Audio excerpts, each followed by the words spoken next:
billahi minasyaitonir rajim. Bismillahirrahmanirrahim. Assalamualaikum warahmatullahi wabarakatuh. Alhamdulillahi rabbil alamin, wassalatu wassalamu ala asyrafil anbiya'i wal mursalin, habibina wa syafi'ina wa maulana Muhammadin wa ala alihi wa ashabihi wa man tabi'ahum bi ihsanin ila yaumiddin, summa amma ba'du. Faqad qala Allah ta'ala fi kitabihil karim wa huwa asdaqul qailin, yarfa'illahu allazina amanu minkum wallazina utul ilma darajat. Qala Rasulullah alaihi afdhalus shalah wa tamut taslim, man hamala janazatan arba'ina khutbah ufirat an arba'ina kabirah. Shadaqallahul azim wa shadaqa rasuluhul karim. Yang sama-sama kita hormati dan kita cintai karena Allah Subhanahu wa taala, tokoh masyarakat kita, orang tua kita, pimpinan Masjid Mujahidin Pak Haji Sa'ali dan Bapak Haji Fajar Maulana. Doakan mudah-mudahan keduanya segera diberikan kesehatan oleh Allah Subhanahu wa taala. Juga segenap para orang tua, para asatiz, para tokoh, para pimpinan masjid dan mushola yang mohon maaf tak dapat saya sebutkan satu persatu. Bapak-bapak hadirin serta ibu hadirat jamaah, insyaallah kita malam hari ini termasuk orang-orang yang mendapatkan rahmat dan kasih sayang Allah Subhanahu wa taala. Yang pertama tentu kita bersyukur kepada Allah Subhanahu wa taala malam hari ini kita masih diberikan nikmat iman, nikmat sehat walafiat, sehingga bisa hadir di majelis yang penuh dengan keberkahan ini. Mudah-mudahan ilmu yang kita dapati bisa menjadi ilmu yang bermanfaat. Amin ya rabbal alamin. Ilmu yang bermanfaat itu ilmu yang kita ingat, maka ketika terjadi permasalahan yang kita temukan di masyarakat, itu ilmu muncul dalam hati kita menjadi penerang mana jalan yang benar, mana jalan yang salah. Itu ilmu yang bermanfaat, kita hafal, masuk ke dalam hati kita. Kemarin terjadi permasalahan, ya, saudara kita seperti yang kita ketahui, Bapak Haji Fajar Maulana sedang sholat terjatuh, ya. Itu kan sudah pernah kita bahas, ya. Kasus seperti itu sudah pernah kita bahas dalam pembahasan 4 imam mazhab, ya. Boleh nggak seorang menjamak sholat karena sakit? Pernah kita bahas kan? Bahkan saya ingat Bapak Haji duduk di tembok, di dinding, ya, di tiang. Beliau katakan, Ustadz, tolong pertemuan besok bahas tentang jamak secara detail, karena ini ilmu yang jarang, maksudnya jarang kita temukan. Betul, saya ingat jarang memang terjadi, tapi kalau sudah terjadi kita harus ingat dengan ilmu tersebut. Menjamak sholat kalau orang sakit terjadi perbedaan ulama karena sakit, ya. Beliau jatuh maghrib lagi sholat. Permasalahannya ini mau sholat sekarang dalam kondisi sakit atau nanti ditunda dijamak, bahasanya di waktu isya, namanya jamak takhir. Terjadi perbedaan di kalangan ulama fikih 4 mazhab. Ada yang membolehkan jamak karena sakit, ada yang tidak sama sekali membolehkan jamak sholat karena sakit, ya. Yang membolehkan mazhab Imam Ahmad bin Hanbal. Imam Hambali membolehkan seorang kalau sakit, ya udah sholatnya ntar aja.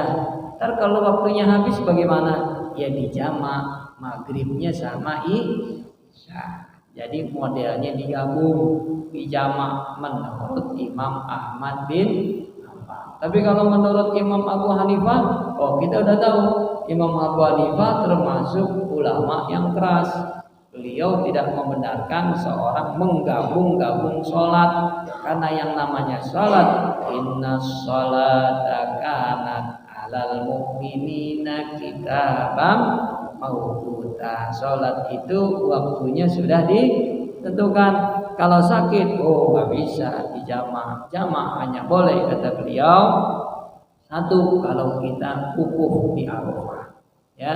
Dua, kalau kita di Musdalifah, mabit di Musdalifah. Yang ketiga, baru dibolehkan seorang menjamak karena musafir. Yang ketiga ini dari mazhab Imam Syafi'i. Nah, jadi Imam Syafi'i juga tidak membenarkan seorang yang sakit menjamak sholatnya. Bahkan Mufti Al-Azhar, ya, Dewan Fatwa Mesir, beliau memberikan fatwa seorang yang kepalanya pusing kemudian menunda sholatnya, itu kata beliau Syekh Ali Jum'ah, pusingnya itu datangnya dari iblis, dari syaitan, maka harus dilawan. Ya, bukankah bisa sholat dalam keadaan duduk, kata beliau begitu.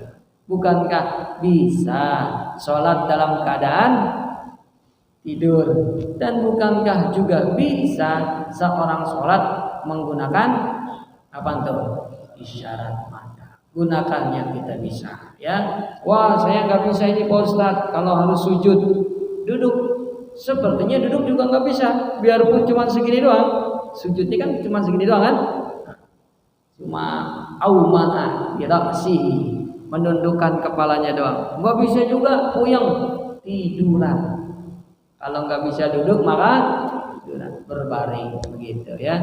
Nah, dalam keadaan berbaring, kakinya ke arah kiblat sini, kepalanya di sana, kakinya ke sini, dikasih bantal alangan ini, ya apa aja. Yang penting wajahnya ke arah kiblat. Itu dalam mazhab Imam Syafi'i, bukan uzur menurut beliau dalam melaksanakan sholat ketika terjadi sakit. Jadi yang berpendapat tetap sholat berarti mazhab Imam Syafi'i. Yang mengatakan wah sholatnya ntar aja, pendapat Imam Ahmad bin Hanbal. Beliau lebih memberikan keringanan, ya.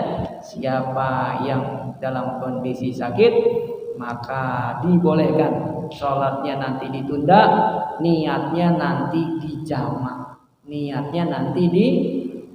digabung maghrib gabung sama isya, niatnya jamak takhir. Kalau dia jamak takhir maka maghribnya 3, isyanya tetap 4, dijamak doang tapi tidak dikosor, digabung doang tapi tidak dikosor. Itu kalau menurut Imam Abu Hanifah, Imam Syafi'i, Imam Ahmad bin Hanbal. Sedangkan yang terakhir Imam Malik, ya, dan para pengikut mazhab Imam Malik seperti Imam Ibnu Qudamah membolehkan menggabung sholat karena sakit, tapi digabungnya di ujung sholat maghrib dan di awal sholat isya.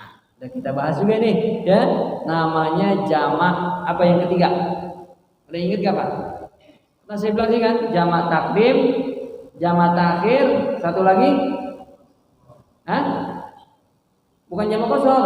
Jamak takdim di awal sholat, jamak takhir di akhir sholat. Yang terakhir jamak, wah lupa udah nih hadirinnya. Padahal saya sampaikan ini jarang kita temukan, tolong diingat. Jamak ada 3 yang kita tahu, jamak takdim, jamak takhir, yang terakhir jamak suwari. Dari kata surah, gambar, ya. Jamak suwari, ingat, ya.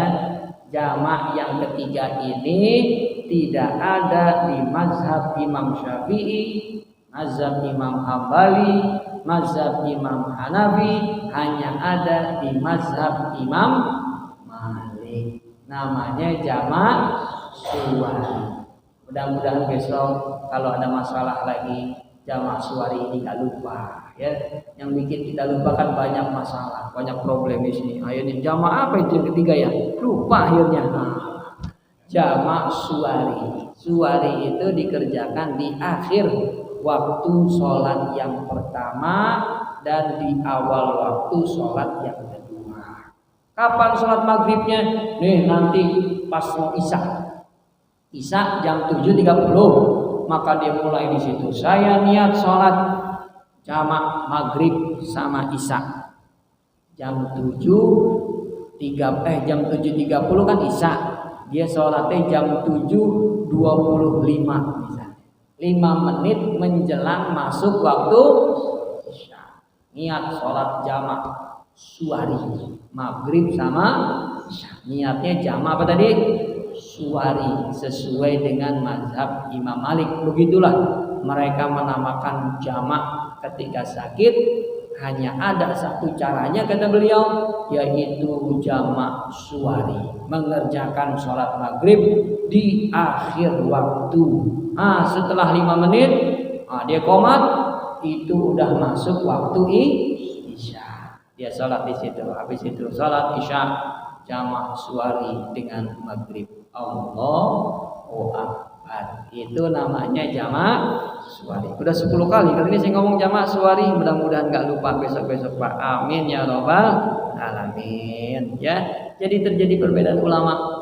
Bapak Ibu yang ingin mengikuti mazhab Imam Syafi'i dipersilakan. Dalilnya kuat. Dipersilakan dalilnya kuat begitu. Cuma jangan diri. Cuma jangan duduk. Sholatnya dalam kondisi khawatir kalau dia diri, begitu dia rukuk, begitu dia sujud, kambuh lagi. Dan kalau kambuh yang kedua, ini lebih parah nanti. Ya, jangan sholatnya berdiri, jangan juga duduk, sholatnya berbaring. Kalau duduk seandainya nggak mampu, saya Ustaz ini duduk masih pusing begini nih. Bahkan ketika saya baru sedikit sini, udah datang lagi keliangannya. Maka sholatnya ikut mazhab Imam Syafi'i. Tapi kalau yang nunda, nanti aja sholatnya, sehat dulu, ya sudah, berarti ikut mazhab Imam Hambali, niatnya nanti jamak takhir maghrib sama isya. Saya pengen Imam Malik, ya sudah, nanti pas maghrib mau habis namanya jamak suari. Karena waktu maghrib waktunya sangat sedikit, maka kita niatnya jamaknya suari. Mana yang Bapak pilih, yang Ibu pilih, silakan. Yang menurut pasien tadi pas mana kira-kira? Bukan kita, tapi menurut dia ini mampunya seperti apa, gitu. Mau mazhab Imam Syafi'i tetap sholat, tapi disarankan berbaring. Ya, kalau berdiri berbahaya. Nanti si pasien tadi yang menentukan mana yang cocok, yang sesuai untuk dirinya. Kalau kita yang mengalami, maka kita langsung bisa pilih-pilih. Kayaknya saya ini udah gak sanggup lagi. Udah, Imam Hambali aja saja. Nanti saya niatnya di jamak. Sholat maghrib jamak sama isya karena sakit. Boleh menurut Imam Ahmad bin Hanbal. Inilah pentingnya kita paham 4 mazhab. Jadi kita tidak kotak satu doang. Begitu ya.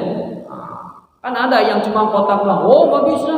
Ada tuh yang namanya jamak-jamak. Waduh, ini yang repot. Ya, karena kita pentingnya belajar 4 mazhab. Syafi'i, Maliki, Hambali semuanya memberikan penjelasan, tinggal kita yang menentukannya. Mudah-mudahan ya kapan kita temukan kondisi seperti ini, ilmu yang kita bahas di sini bisa kita ingat sehingga bisa jadi pijakan buat kita untuk melangkah mana yang tepat sesuai dengan arahan para ulama. Amin ya rabbal alamin. Tidak lupa kita berselawat dan salam untuk Nabi kita Muhammad sallallahu alaihi wasallam, keluarga, sahabat serta pengikutnya yang setia hingga akhir zaman. Ya, demikian dari saya, mohon maaf bila ada kekurangan. Wassalamualaikum warahmatullahi wabarakatuh.